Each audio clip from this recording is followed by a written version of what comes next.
안녕하세요. 핵심 주제 25 사화와 붕당 정치를 보겠는데 오늘 포인트는 사화가 4번 나오거든요. 4번 나오는데 먼저 순서를 정확하게 기억을 하셔야 됩니다. 무갑자, 연산군 때문에 무를 갚아야 돼요. 무갑자, 그 다음에 기묘한 조강조와 중종 사이, 그리고 을사사화, 요 네 순서를 그대로 여러분들이 기억을 하시는 게 중요하고, 그 다음에 이제 각각 사화의 원인들과 거기에 이제 등장인물들이 등장하거든요. 우리 시험에는 무오사화야, 갑자사화야 이렇게 안 나와요. 이렇게 안 나오고 여기 있는 사건들, 원인, 사람들을 등장을 시키는데 이 사람들을 우리가 다 알아야 돼요. 아셨죠? 가령 무오사화 같은 경우에는 성종 때 등용한 살인 중 한 명인 김종직이 조의제문을 썼기 때문에, 그래서 요 조의제문 때문에 무오사화가 일어났는데 유자강이 연산군한테 일렀어요.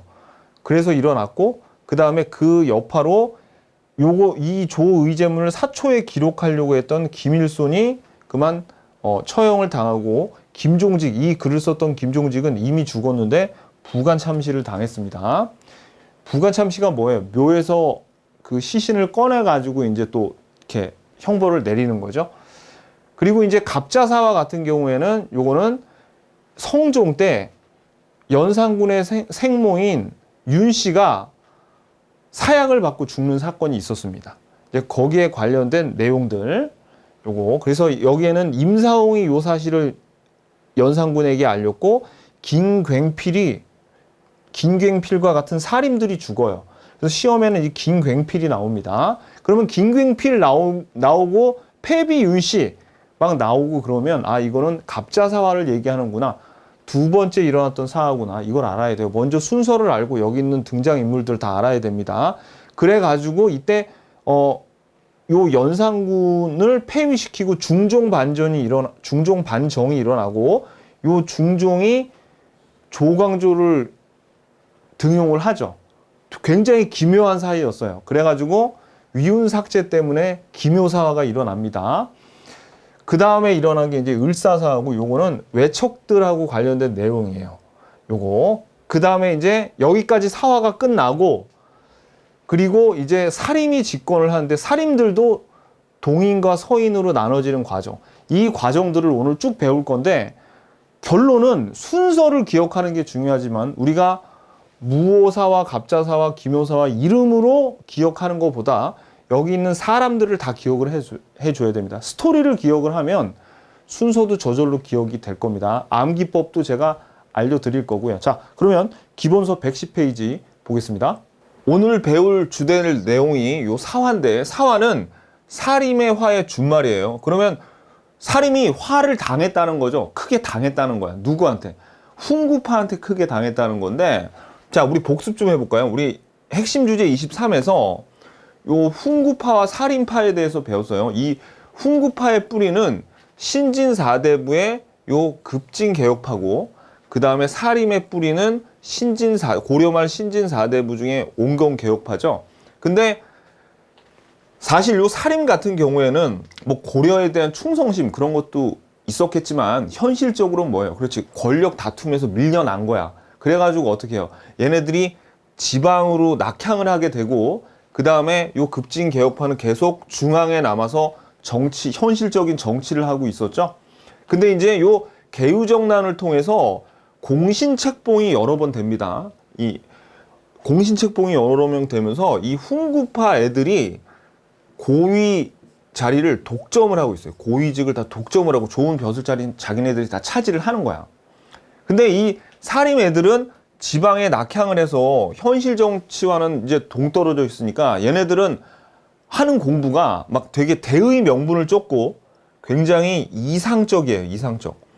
그리고 성리학을 계속 공부하다 보니까, 성리학이 중국에서 들어온 학문 아닙니까? 그러니까 되게 중국을 떠받드는 존화적인 그런 학풍을 가진 애들이 돼버리죠. 근데 얘네들이 독점을 했다 그랬잖아요. 훈구파 애들이. 그래가지고 성종 때부터 이 사림, 이런 학풍을 가진 애들을 등용을 하기 시작해요. 등용을 해서 얘네들하고 이제 한번 견제를 하려고 그러는데, 그럴 때마다 얘네들이 더 높은 자리에 있잖아요. 얘네들이 사화를 4번에 걸쳐서 다 얘네들을 제거를 하려고 합니다. 근데 이 사림은 애초부터 수가 이 온건 계획파 쪽이 많았고 지방으로 내려가가지고 거기서 사원이라는 교육기관과 향약이라는 동네를 다스리는 규율이 있어요.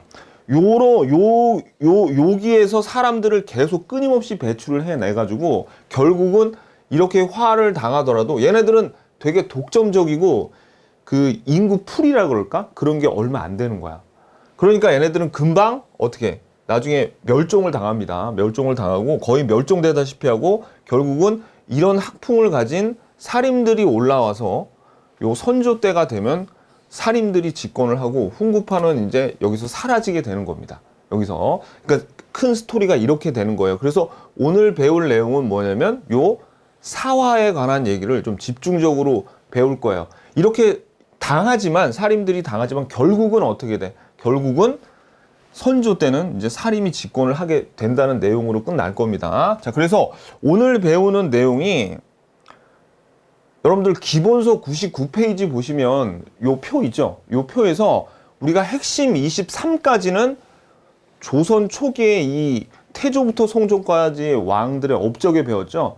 요 때가 15세기예요. 지금 핵심 25, 오늘 배울 내용은 16세기에 이 연산군 때부터 성종의 아들인 연산군 때부터 임진왜란이 터지기 전에 선조까지 있죠. 요 16세기에 대한 내용. 그래서 요 사화, 서로 훈구와 사림이 싸우는 사화에 대해서 배울 겁니다. 아셨죠? 자, 그래서 오늘 배울 내용을 좀 더 크게 한번 말씀드려 보면 선조 때를 기준으로 해서 이전에 훈구파가 집권을 하고 있었죠. 근데 얘네들이 이제 사림이 들어왔지만 사화를 당하면서 사림이 큰 탄압을 당합니다.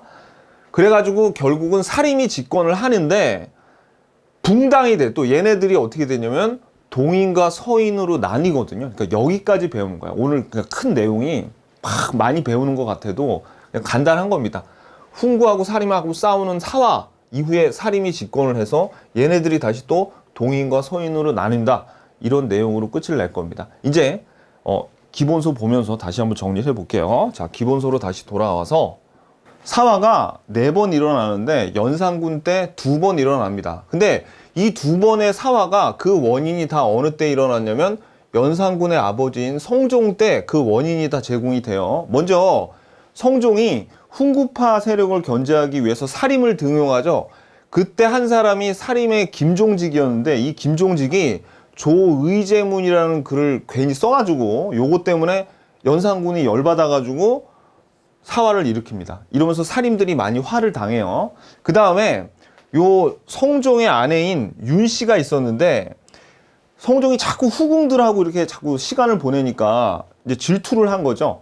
그래서 막 싸우다가 어떻게 성종 얼굴에 좀 이렇게 손톱으로 핥혔는지 상처를 냈어요. 근데 그런 일로 말미암아 가지고 여러 가지 무슨 뭐 또 정치적인 사건이 있어 가지고 결국은 사약을 받고 사살을 당합니다. 그러니까 연산군의 생모예요. 연산군의 생모. 그러니까 자기 어머니가 그렇게 됐으니까 다 복수해주마 이놈들 하면서 또 어떻게 해요? 사화를 일으켰어요. 그게 갑자사화예요. 갑자사화. 자, 그런데 이제 연산군이 조선시대 최고의 정말 그 엄청난 폭군이었잖아요. 그러니까 사람들이 야, 못 살겠다. 바꾸자. 야, 안 되겠다 싶어가지고 이제 중종 반정이 일어나서 중종으로 왕이 바뀝니다. 중종이 이제 즉위를 하게 돼서 중종하고 조광조하고 상당히 기묘한 관계예요. 왜냐면 처음에는 굉장히 조광조를 신임을 했다가 나중에 기묘한 일로 얘네들이 서로 삐져가지고 이 중종이 조광조를 이 위훈삭제가 결정적인 이유가 됐는데 기묘하게 사화를 일으켜서 기묘사화, 기묘를 기억하셔야 돼. 이 기묘사화로 이 조광조를 비롯한 살림 세력들이 다 또 숙청을 당합니다. 요게 기묘사화예요. 참 기묘한 일들이 많아요. 여기서. 자, 그 다음에 이제 중종의 아들이 인종과 명종이 있었어요. 근데 이 인종의 장경왕후인데 인종의 어머니가 장경왕후예요. 그리고 명종의 어머니가 문정왕후인데 둘 다 윤씨였어. 둘 다 윤씨. 그러니까 이 둘은 아버지는 같은데 배다른 형제였던 거죠. 근데 둘 다 윤씨였어. 하필 그 장경왕후도 윤씨였고 문정왕후도 윤씨였는데, 그래서 그 둘을 구별하기 위해서 장경왕후를 밀어주는 쪽을 대표적인 윤임이에요. 대윤이라고 불렀고, 문정왕후를 밀어주는 쪽을 윤원영, 소윤이라고 불렀습니다. 근데 처음에는 인종이 즉위를 해요. 그래가지고 권력 다툼에서 대윤이 이기는가 싶었는데 웬걸 한 8개월쯤 있다가 인종이 그만 단명을 하고 사망합니다. 그러니까 이제 명종이 왕이 된 거죠. 명종이 왕이 돼가지고 그 다음부터 어떻게 해요? 이제는 소윤이 집권을 하면서 대윤 쪽을 이제 어떻게 숙청하기 위해서 사화를 일으키는데, 그게 을사사화예요. 을사사화. 그래서 이제 이 을사사화에서 보세요, 여러분들. 요 윤원영이 문정왕후의 동생이었거든요. 이거 문정왕후가 윤씨라 그랬잖아요. 그래서 이 윤원영이 문정왕후의 동생이라 가지고 외척이 되잖아요. 외척. 훈구파이면서 외척이라 그래서 아까 뭐라 그랬어요? 척신이라고 그랬어요. 척신. 그래서 이 훈구파가 이 외척이 되는 거예요. 외척. 그래가지고 어떻게 말도 못하게 또 폭정을 일으키다가 결국 문정왕후가 죽고 바로 윤원영은 명종에 의해서 삭탈관직 당하고 이제 죽습니다. 죽어요. 그래서 이 선조 때 요 윤원영은 이미 죽었지만 그 기록까지 기록까지 싹 다 지워버려요. 기록까지 싹 다 지우면서 여기에 남아있던 훈구 세력들을 다 쳐내고 이제 요 선조는 지지 기반이 별로 없었기 때문에 살임으로 싹 다 채워버립니다. 그러면서 이제 살임이 집권을 하게 되는 거예요. 근데 이 살임 애들이 집권을 하는데 얘네들이 또 동인과 서인으로 나뉩니다. 동인과 서인으로 나누는데, 이렇게 이걸 우리가 분당 또는 분화된다 그러는데, 얘네들이 이렇게 분화될 때 그 원인이 뭐냐면은, 야, 이 척신 세력들, 이 훈구 세력들을 좀 완전히 밟아서 없애버릴까, 아니면 한 대 때리고 용서해 줄까. 그러니까 이 훈구 세력의 처리를 놓고 어떻게 할까 싸우면서 분화가 돼요. 그래서 우리가 배울 내용이 쭉 여긴데, 먼저 지금부터 이제 무오사와 갑자사와 이 편을 먼저 보겠습니다. 자, 연산군 때의 무오사 먼저 보겠습니다. 연산군의 아버지가 성종이었어요. 성종 때 훈구파가 고위 관직을 독점하면서 굉장히 힘이 너무 세니까 왕권 강화를 위해서 살인파를 등용을 해서 견제를 합니다. 훈구파를. 근데 이 살인파들이 주로 감찰 등을 맡고 있는 3사에 있었어요. 근데 그러다 보니까 이 감찰, 감시 뭐 그런 일을 하다 보니까 아무래도 고위 관직에 있는 훈구파들하고 살인하고 마찰이 심했었죠. 그러니까 이제 훈구파 쪽이 나 저 살인놈들 되게 거슬리네. 내가 한번 날 잡아서 손을 봐야겠어. 이러던 차에 자, 살인파의 김종직 밑줄, 김종직이 쓴 네모 조의제문이라는 글이 있습니다. 여기서 의제가 누구냐면은 초나라의 왕이었는데, 여러분 초한지 보면은 힘 무지하게 세고 포악한 항우라는 장수가 있어요. 이 항우가 의제를 죽이고 자기가 왕이 됩니다. 근데 이게 마치 삼촌인 세조가 단종을 죽이고 왕이 됐죠. 그러니까 요 조의제문이란 글을 써가지고 요걸 빗대가지고 누구를, 세조를 비난한 글이에요. 근데 이거를 자, 김일손 밑줄, 김일손이 이제 김종직의 제자거든요. 김종직은 이 사화가 있을 때 이미 이제 죽었고, 그래서 김일손이 이 김종직의 제자였는데 이 글을 사초에 기록하려고 하니까 이제 이 훈구파 쪽에 자, 유자강 밑줄, 유자강이 연산군한테 달려가서 얘가 세조를 욕하는데요. 이런 글을 써서 이 살인파 애들이 욕하는데요. 이렇게 일렀어요. 그러니까 어떻게 해요? 연산군이 아니 이놈들이 우리 가족을 건드려?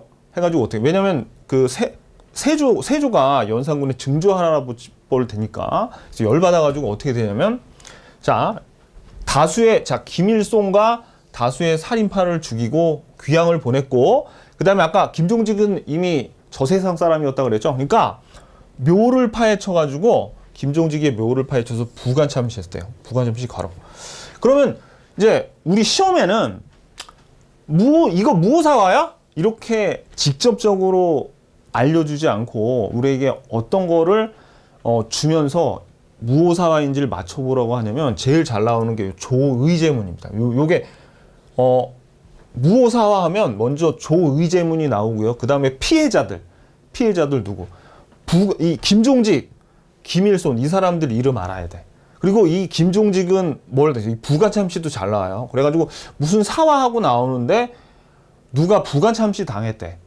특히 이제 김종직, 김일손 이런 사람 나오면 아 무오사화구나. 그 다음에 조의제문 나오면 무오사화구나. 그 다음에 이제 요의 가해자 훈구파의 유자광. 이제 요 5개 중에 하나를 또는 이 5개 중에 몇 개를 우리에게 주면서 이거 무오사화야? 라고 우리에게 물어봅니다. 이거 잘 알아두셔야 돼요. 자, 연산군 때의 두 번째 사화인 갑자사화를 보시면 연산군의 아버지 성종이 연산군의 생모인 윤 씨한테 투기해서 내 얼굴에 상처를 냈다고 사약을 내립니다. 그죠? 사약을 내렸는데 이 사실을 임사홍이 연산군한테 알려요. 그래가지고 연산군이 또 가족을 건드려? 그것도 우리 어머니를 하면서 여기에 관련된 사약을 내려주옵소서 하면서 여기에 관련되어 있는 애들을 싹 처형을 하거나 벌을 내립니다. 그게 바로 갑자사화예요. 근데 이때는 당연히 김갱필 등의 살인뿐만 아니라 이때 옆에서 사약을 내리라고 막 부추긴 인간들 중에선 당연히 훈구파들도 있겠죠. 그러니까 훈구파들도 이때는 많이 당했어요. 그러니까 실권을 잡고 있던 훈구파 애들이 연산군을 보는 눈이 아, 얘 안 되겠는데? 얘를 이제 제거해야겠는데 해서 어떻게 갑자사화 이후에 중종 반정이 일어나서 왕을 중종으로 갈아치웁니다. 그래가지고 이제 중종이 왕이 됐어요. 그래서 이제 볼게요. 두 차례 사화와 연산군의 폭정으로 훈구 대신들을 중심으로 연산군을 폐해시키고 중종을 이제 추대했죠.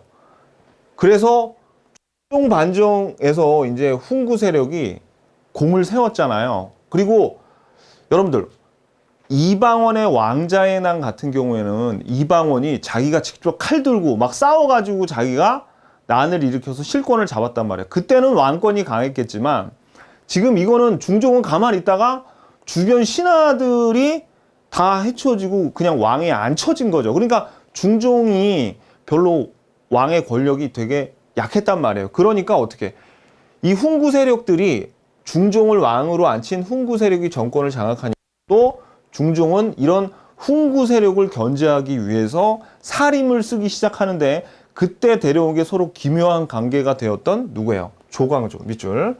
그래서 조광조를 포함한 살인파를 등용한 겁니다. 이 중종이.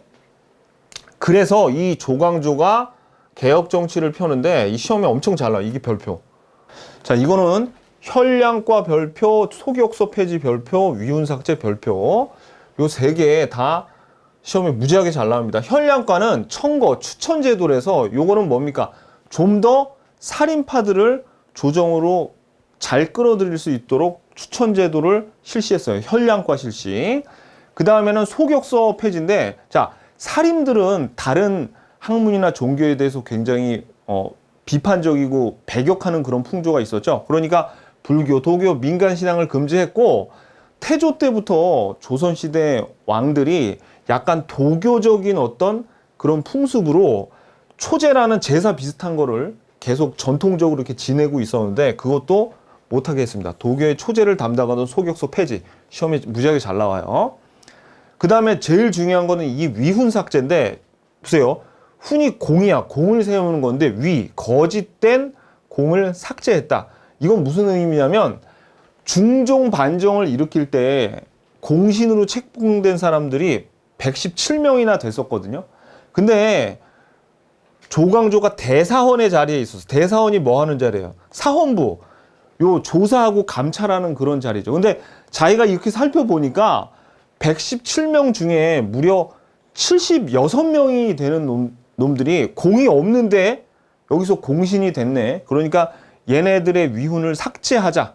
근데 이 위훈을 삭제한다는 게 무슨 의미냐면 공신으로 책봉이 되면 그때 토지도 좀 나눠주고 노비나 뭐 그 밖에 뭐 재물들을 내려줘요. 근데 줬다가 뺏는 거죠.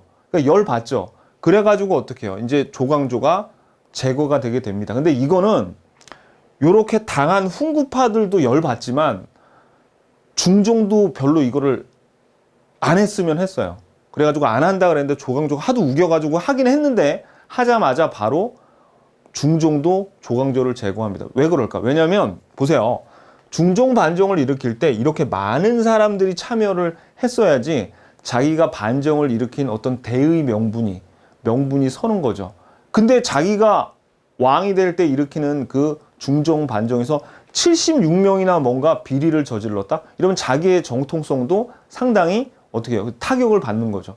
그래서 이걸 안 하려고 했는데 하도 우기니까 하긴 했는데 곧바로 조광조가 제거가 됩니다. 그게 바로 기묘하게, 그러니까 관계가 처음에는 되게 신임을 받았다가 점점 기묘하게 변해갔죠. 그래서 일어난 게 바로 기묘사화예요. 기묘사화. 자, 그래서 기묘사화가 일어나는데, 자, 밑줄 그세요.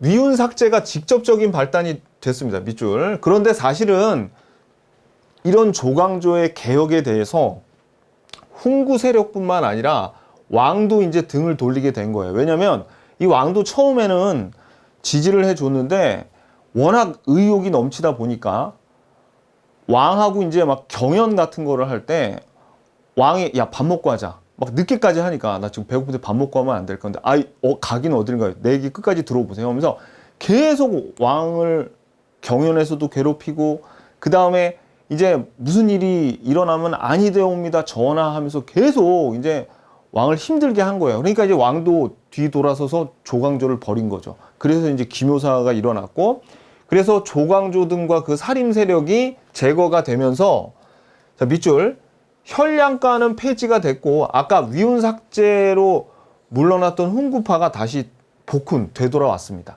요거. 자, 그래가지고 여러분들이 이제 요게 기묘사화예요. 그러면 지금 사화가 3개가 나왔죠. 을사사화는 조금 동떨어진 얘기고 왜냐면 연산군과 중종까지 이어진 요 3개만 확실하게 여러분들이 순서를 구분하잖아요. 그러면 요 4개의 순서를 외우는 게 매우 중요한데 4개의 순서를 쉽게 외울 수가 있습니다. 자, 그러면 먼저 이 기묘사화 되게 기묘하다 그랬죠. 이 조광조에 대한 기묘한 이야기 하나 더 들려드릴게요. 자, 이게 조광조에 관련된 내용인데 이게 실제로 일어났던 일인지 아닌지 몰라요. 왜냐면 실록에 있는 얘기가 아니라서. 그래서 어떤 내용이 있냐면 중종이 어떤 나뭇잎을 발견했는데 그 나뭇잎에 주초위왕이라고 이렇게 벌레가 파먹은 흔적이 이 글자로 파져 있대요. 그러니까 이걸 어떻게 하냐면 이 조광조를 음해하려는 사람들이 나뭇잎에다가 꿀로 주초위왕이라는 글을 써가지고 벌레들이 그 꿀을 파먹어서 요 모양으로 되게끔 이렇게 만들어서 중종이 발견해서 이래서 중종이 조광조를 죽였다. 뭐 이런 내용인데 그래서 주초위왕이 무슨 뜻이냐면 왕이 된대요. 이게 요거 2개를 합치면 조가 되는 거야. 조씨가 왕이 된다. 이런 의미니까 조광조가 왕권을 위협하고 있다. 그런 걸 어떻게 해요? 이런 식으로 기묘하게 중종에게 알려서 사이가 안 좋아졌다. 그런 얘기가 전해져요. 되게 기묘하죠?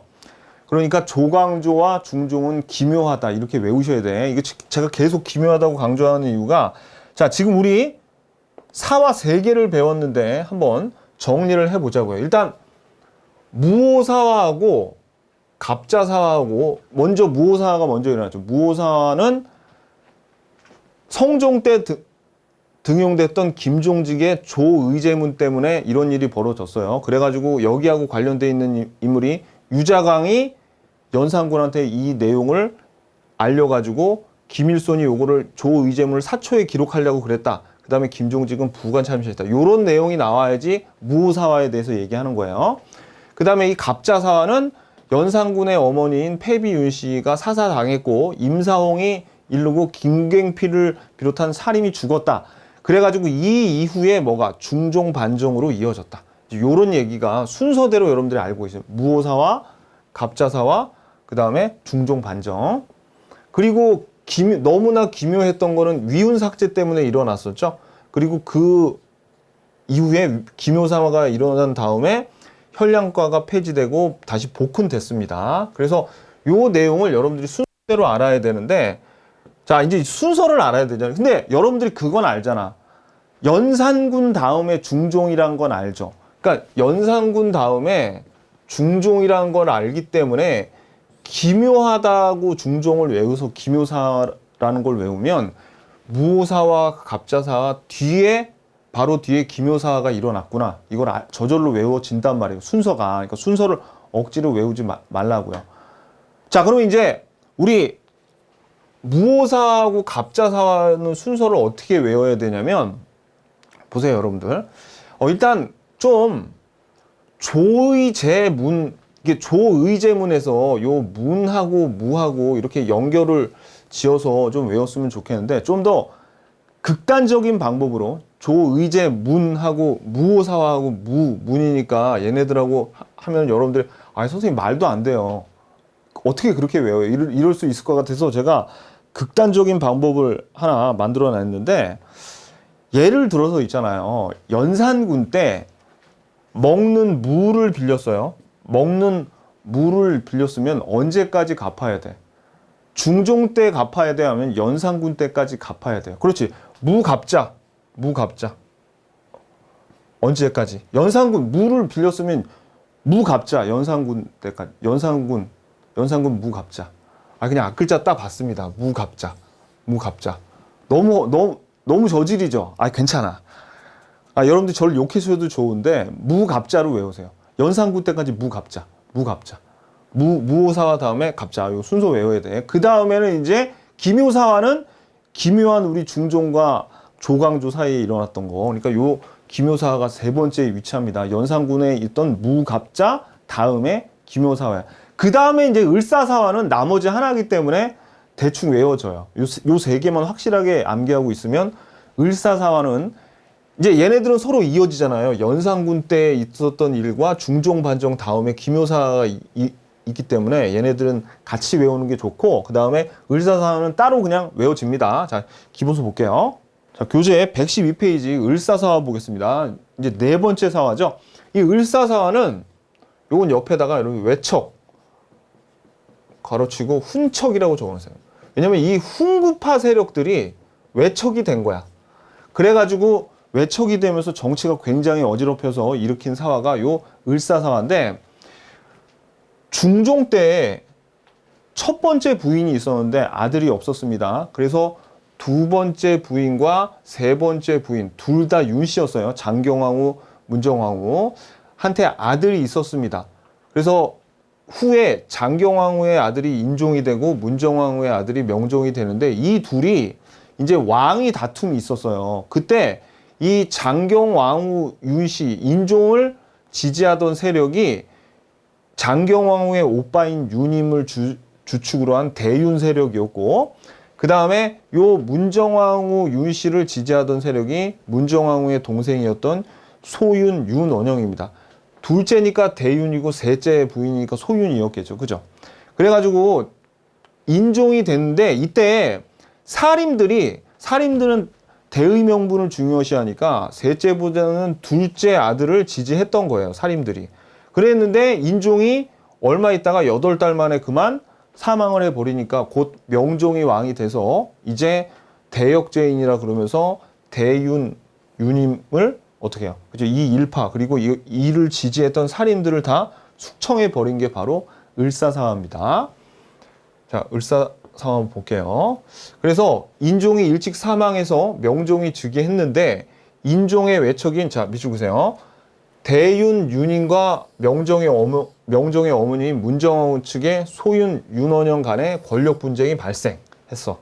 그래가지고 요 을사사화는 소윤 윤원영 일파가 대윤 윤임 일파를 역적으로 몰아서 숙청한 사건이 바로 요 을사사화입니다. 근데 이 문정왕후가 굉장히 좀 이 권력 지향적인 사람이라 가지고 명종이 12살 때 왕이 됩니다. 그래가지고 수렴청정이라고 그러죠. 그래서 여기 왕 뒤에서 이렇게 발을 하나 친 다음에 정치를 하다가 이제 명종이 20살이 돼서 수렴청정을 그만하고 이제 명종이 친정, 그러니까 물러났어요. 수렴청정에서 물러난 후에도 계속 실권을 잡고 자기 동생인 윤원영과 같이 정치를 어지럽혔습니다.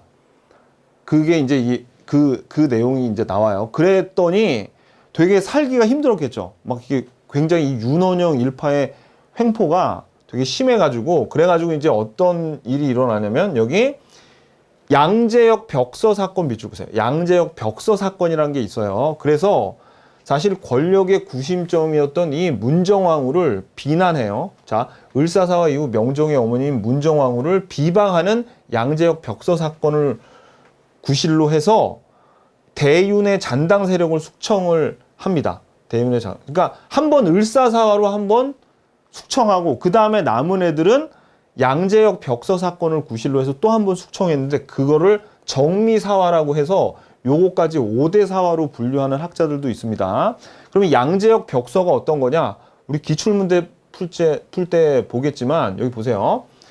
여주가 위에서 정권을 잡고 간신 이기 등이 아래서 권세를 제멋대로 휘두르기, 막 나중에 여주가 문정왕후를 의미하는 거예요.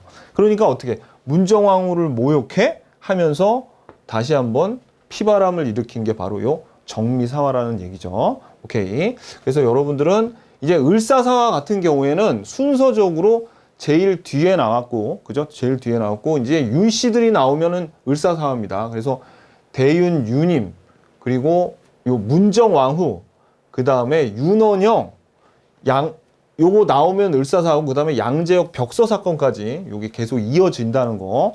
정미사화도 알아두시면 좋아요. 정미사화도. 요거 양재역 벽서 사건. 요거.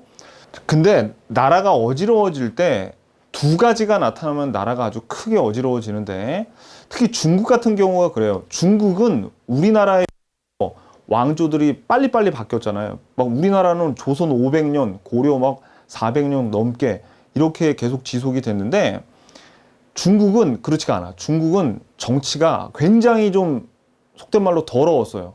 우리나라 조선, 고려 나름대로 안 좋은 것도 있었지만 나름대로 굉장히 깨끗했어요. 왜냐하면 그 중국의 역사를 봤을 때 가장 안 좋은 형태의 정치가 어떤 애들이 실권을 잡았을 때 왕조가 뒤집히고 나라가 어지러워졌냐면, 황관들 있죠. 황관.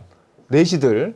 내시하고는 좀 다르지만 아무튼 황관들이 권력을 잡았을 때하고, 그 다음에 외척들이 권력을 잡았을 때가 나라가 되게 혼란스럽습니다. 근데 우리나라 조선에서는 일단 외척들이 그렇게 큰 힘을 발휘하지는 못했어요.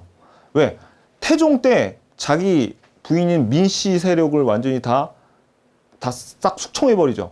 그 다음에 누구야? 자기 며느리 쪽도 다 쓸어버립니다. 그래서 외척들이 조선은 별로 힘을 못 썼는데, 요때 이제 외척들이 힘을 쓰기 시작했고, 또 어느 때, 그렇죠.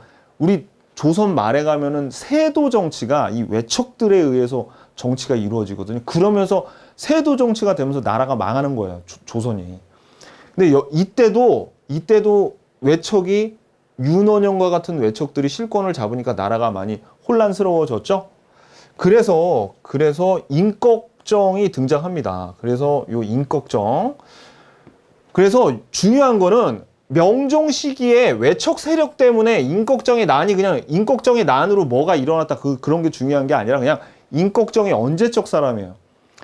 요때 을사사화가 있던 요 명종 시기에 이때 살던 사람이구나. 명종 때 외척들이 한참 난동을 부릴 때 임꺽정이 나타났구나. 이걸 안 돼. 왜냐면 시험에 우리가 이제 나중에 뒤에 가면 세도 정치가 나오는데, 이 세도 정치 하에서 밀란들이 엄청 많이 일어나거든요.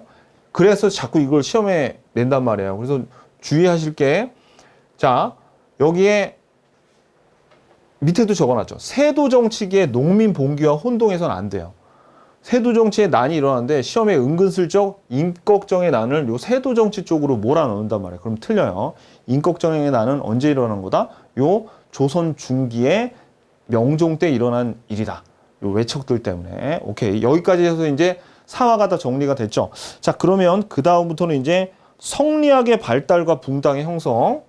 자, 성리학의 발달과 붕당의 형성이라고 나오는데, 여기 성리학이 크게 이제 공부를 하다 보니까 주리론과 주기론 두 개를 중요시 여기는 학파가 서로 나뉘거든요.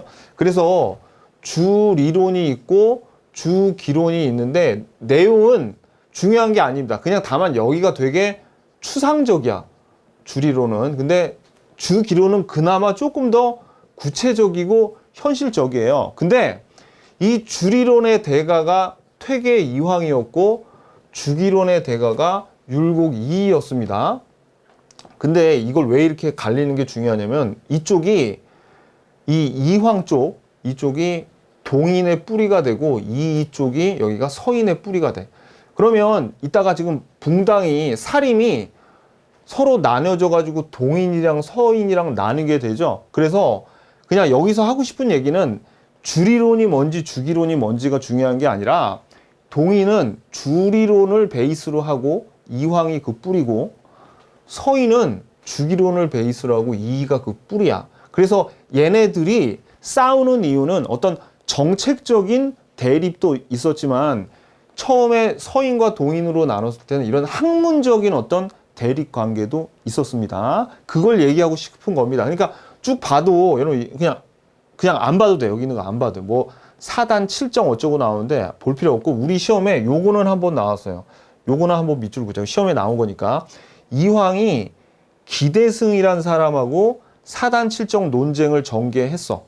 요게 뭐냐면 이황은 당대의 학자였고 기대승은 젊은 선비에 불과했는데 이 이황이 기대승이 이 4단 7정에 대해서 서로 논쟁을 서로 그때 당시니까 서찰을 주고받았을 거 아닙니까? 그런 기록들이 남아있고, 그리고 상당히 진지하게 이 기대승의 토론에 응해줬어요. 이 대학자가. 그런 풍모를 알 수가 있는 그런 내용입니다.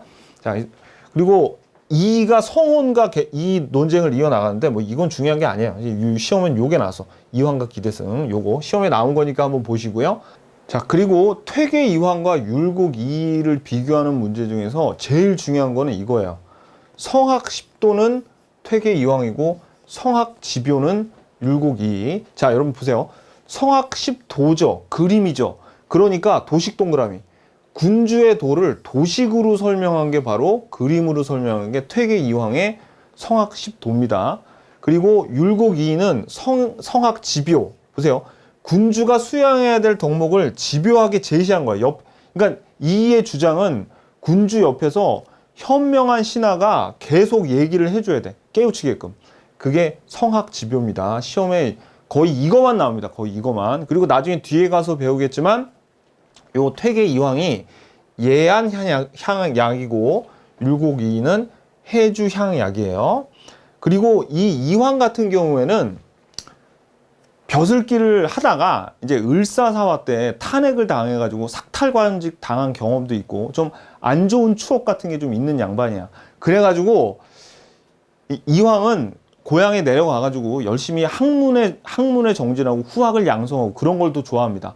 실제로 중앙에서 이황이 워낙 유능하니까 야 와서 좀 일 좀 해라 그러는데 이황이 갔다가 하는 둥 마는 둥 하다가 저 몸이 안 좋아서 내려가야 되겠어요. 그래서 계속 왔다 갔다 해요. 그러니까 계속 중앙에 있는 게 아니라 이 사람은 주로 경상도 자기 고향에 내려가서 후학을 양성합니다. 그래서 영랑학파예요.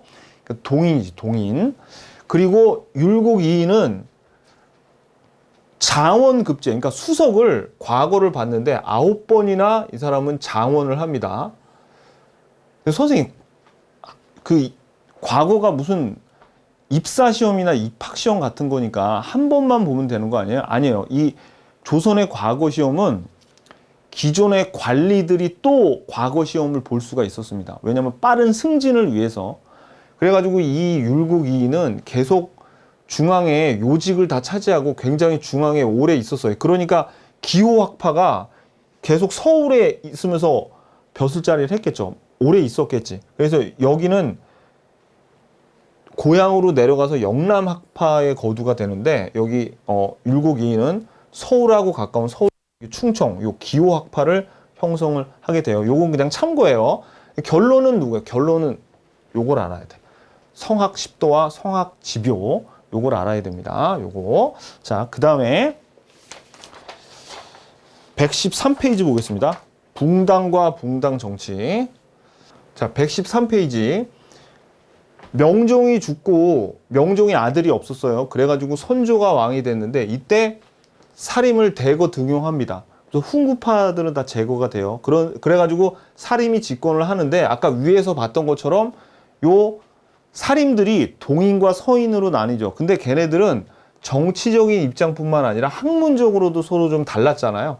그래서 이렇게 둘이 나누게 된다. 이제 그 얘기입니다. 이제 그 얘기가 전개가 될 거예요. 그 다음에 네모 4번, 1번 동인과 서인의 분화.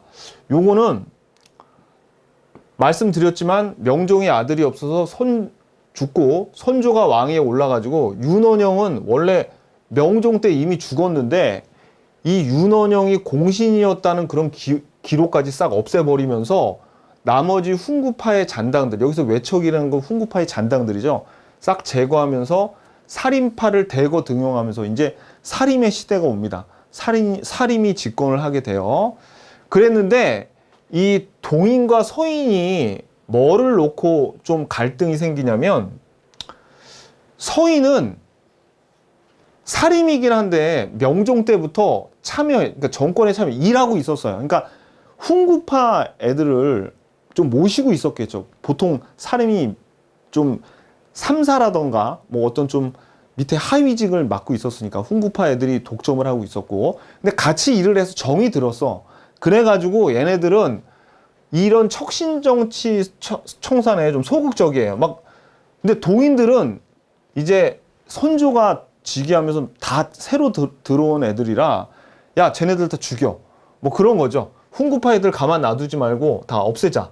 이런 척신정치 청산에 굉장히 적극적이었죠. 그러니까 요거 가지고 서로 대립이 있었어요. 근데 이따가 이제 나중에 보겠지만 요 동인이 남인 북인으로 갈리고 서인은 또 노론 소론으로 갈리거든요. 근데 항상 이렇게 분당되는 이유가 이전의 세력들을 이렇게 완전히 처벌할지 소극적으로 처벌할지 이거 가지고 계속 분화가 됩니다. 배우면서 이제 나와요. 여기서도 마찬가지야. 이전에 이 훈구파를 어떻게 처리할지를 가지고 먼저 이렇게 분화가 되려고 하는데 결정적인 이유가 이제 봐봐요, 여러분들. 요 쌍괄호 3번 밑줄. 이조전랑 임명 문제와 척신정치 청산에 대한 의견 대립. 요게 살임이 동인과 서인으로 분화가 된 이유입니다. 이조전랑 자리가 뭐냐면 인사권을 담당하는 굉장히 요직이었는데 그렇게 품계가 높지는 않았어요. 자, 읽어볼까요? 이조전랑은 중요한 3사 관리에 대한 인사권과 후임자 추천권을 갖는 인사 요직이야. 그러니까 동인이든 서인이든 서로 자기 쪽 사람들을 이조전랑으로 앉히려고 그러겠죠. 그래서 서인의 우두머리인 심의겸, 동인의 우두머리인 김효은, 서인이나 동인이라고 불렸던 이유가 뭐 이렇게 큰 어떤 철학적인 그런 의미가 있는 게 아니라 심의겸은 서쪽에 살고 김효은은 동쪽에 살아서 이렇게 그냥 이름이 붙여진 겁니다. 우리 대통령들도 왜 그런 거 있었죠. 동교동계 사람들, 뭐 김대중 쪽 뭐 사람들을 뭐 그런 식으로 불리는 것처럼 그냥 서쪽에 사니까 서인이고 동쪽에 사니까 동인이에요. 그래서 심의겸과 김효은을 중심으로 서로 이조전랑 문제로 싸웠어. 그래서 구체적인 예가 나옵니다. 김효은 쪽에서 사람을 앉히려고 그랬더니 심의겸이 반대하고 또 심의겸의 쪽에서 자기 동생을 앉히려고 그랬더니 김효은이 반대해서 이래가지고 서로 싸움이 붙었어. 그러니까 결론을 기억하는 게 중요해요. 어떤 거? 동인과 서인으로 나누게 된 건 뭐 때문이야? 이조전랑 임명 문제와 그 다음에 척신정치 청산에 대한 요 두 가지 이유 때문에 이렇게 분화가 된 거죠. 오케이. 이제 동인과 서인이 서로 세력 다툼을 하는데 먼저 동인이 주도권을 잡아요. 그런데 동인 계열이었던 정여립이 모반을 일으키는데 이때 이 정철이 요 정여립 모반 사건에 관련돼 있다 그러면서 동인들을 서인이에요. 정철은 그러니까 여기 있는 동인들을 거의 1000여 명을 희생을 시킵니다. 이걸 우리가 뭐라 그러면 기축옥사라 그래요. 기축옥사. 그래가지고 동인들이 거의 괴멸되다시피 하면서 서인들이 집권을 하게 되죠. 그런데 요 정철이 요 서인 집권을 하면서 잘 나가다가 어떤 실수를 하냐면 건저희 사건이 일어납니다. 이 건저가 뭐냐면 세자 책봉을 건의하는 걸 건저의 사건이라 그러는데, 정철이 선조한테 광해군을 세자로 빨리 책봉해서 뭔가 좀 후대의 구도를 빨리 정해서 좀 안정화시키자 이렇게 건의를 했어요. 그런데 선조는 광해군을 별로 안 좋아하고 다른 왕자를 마음에 두고 있었거든요. 그래가지고 선조가 진노를 해가지고 열이 받을 대로 받아서 정철은 유배를 보내고 서인 세력들은 거의 다 파직을 당합니다. 그래서 다시 어떻게 동인들이 집권을 하게 되죠. 근데 또 이 동인들 중에서는 얘네들 이 서인 세력들을 크게 혼내줘야 돼라는 강경파와 아니야 살살 하자 이런 서인들에 대한 처리를 놓고 북인과 남인으로 분화가 돼요. 자, 그럼 교재 볼게요. 자, 요 내용. 그래서 여기 보시면 처음에는 동인이 전국을 주도했죠. 자, 근데 여기서 밑줄 보세요. 정여립의 모반 사건과 기축옥사, 동인 정여립의 영모 사건을 빌미로 정철 동그라미. 정철이 동인을 탄압해서 거의 1000여 명들이 죽었는데 요거를 기축옥사라고 합니다. 요거.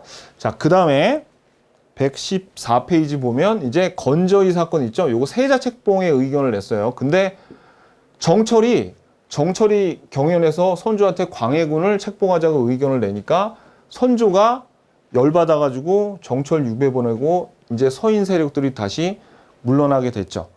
그래가지고 이제 서인 세력의 처리를 두고 남인과 북인으로 서로 분화가 된 거예요. 아셨죠? 여기까지만 여러분들이 알아도 조금 이제 헷갈릴만 해요. 그죠? 자, 그래서 다시 보자고요. 요 뒷이야기는 그냥 재미로 들으세요. 나중에 뒤에 또 나올 건데, 지금 현재까지 어떻게 됐냐면 사림이 얘네들이 이조 전랑과 그 다음에 훈구파의 처리를 두고 동인과 서인으로 나뉘었죠. 그랬는데 이제 요 서인이 집권을 하다가 건저의 사건으로 이제 서인이 물러나게 되고 서인을 어떻게 처리할 건지를 가지고 또 북인과 남인으로 나눠졌다 그랬습니다. 그죠? 근데 임진왜란을 겪으면서 광해군을 지원했던 북인이 광해군과 함께 집권을 하게 돼요. 광해군 시절에. 근데 나중에 뒤에 어떤 일이 일어나냐면 이 광해군을 몰아내는 인조반정이 일어날 때 이 인조반정에 서인과 남인이 같이 합세를 합니다. 그래서 인조 이후의 현존까지는 서인과 남인이 서로 공동 정부를 구성하면서 계속 같이 지내게 돼요. 이제 그 내용 한번 볼게요. 자, 그래서 여기까지 봤고 이제 북인의 집권과 인조반정. 임진왜란 이후에 광해군 때 북인이 잠깐 집권해요. 근데 인조반정이 일어나서 그 다음부터는 서인과 남인이 얘네들이 같이 거의 연합정부 비슷하게 유지가 됩니다. 아, 근데 요 내용은, 요 3번의 요 내용은 뒤에서 배울 거니까 오늘은 그냥 기억하지 말고, 아, 이렇게 뒷얘기도 있구나 까지만 아시면 되고, 오늘은 어디까지만 그냥 기억하시면 되냐면, 요 사림이 동인과 서인으로 나뉘었는데, 동인이 다시 북인과 남인으로 나눴구나. 여기까지만 여러분들이 좀 기억을 하시면 되겠습니다. 자, 그럼 포인트 한번 볼게요, 오늘. 자, 포인트. 이제 여러분들 이제 다 보이실 거예요. 일단, 연산군 때 무갑자. 중종 때까지 가지 말고 연산군 때 무갑자. 순서 기억하셔야 되고, 무오사화는 성종 때 쓴 김종직의 조의제문 때문에 일어났어요. 요거를 김일손이 사초에 기록하려는 걸 유자광이 연산군에게 일러서 김일손은 처형당하고 김종직은 부관 참시 당하죠. 살인들이 다 화를 당했습니다. 그 다음에 갑자사화에서는 폐비 윤씨 사건 때문에 임사홍의 고발로 김굉필, 살인 중에 하나인 김굉필을 포함해서 훈구파까지 다쳤어요. 그래가지고 중종 반정이 일어나면서 기묘한 조광조와의 인연을 맺기 시작하죠. 그래서 조광조가 혈량과도 실시하고 그 다음에 소격소도 없애고 위훈삭제를 결정적으로 한 것 때문에 이 기묘사화가 일어났죠. 그래서 결국 위훈삭제했던 건 복훈되고 혈량과는 폐지가 됩니다.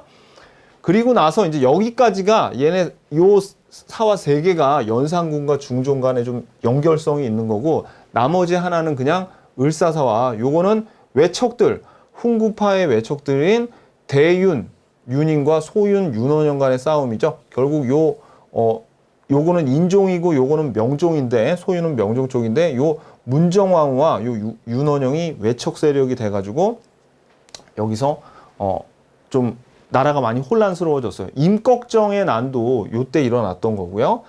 그리고 또 요 을사사화 이후에 나머지 잔당들을 처리하기 위해서 양재역 벽서 사건으로 인해서 정미사화도 일어났었죠. 여기까지가 이제 사화입니다. 여기까지 사화야. 여기에서 근데 참 사림이 유님 쪽에 줄을 섰다가 이제 여기서 사림도 같이 화를 당합니다. 그리고 이제 선조가 됐습니다. 선조 시대가 와가지고 이제 사림이 집권을 했는데 얘네들이 또 서로 싸워요. 그래서 동인과 서인으로 나뉘는데 먼저 동인들이 집권을 했지만 정여립의 모반 사건과 요 정초를 그 선두로 내세워서 기축옥사가 일어나면서 동인이 집권이 깨지고 이제 서인이 다시 집권하게 되고 이 서인 세력은 건저희 사건을 일으켰고 또 이제 정철이 유백하고 파직당하고 그렇게 돼서 다시 동인들이 정권을 잡죠. 근데 이 동인들이 이 서인들을 어떻게 처리할까를 놓고 나서 다시 남인과 북인으로 나눴다는 거, 그 뒷이야기는 우리가 다음 시간에 보겠습니다. 자, 그래서 먼저 제일 중요한 건 이 순서를 파악을 하신 다음에 그 다음에 이제 기출문제 풀어보면 다 풀립니다. 기출문제 풀러 가자고요.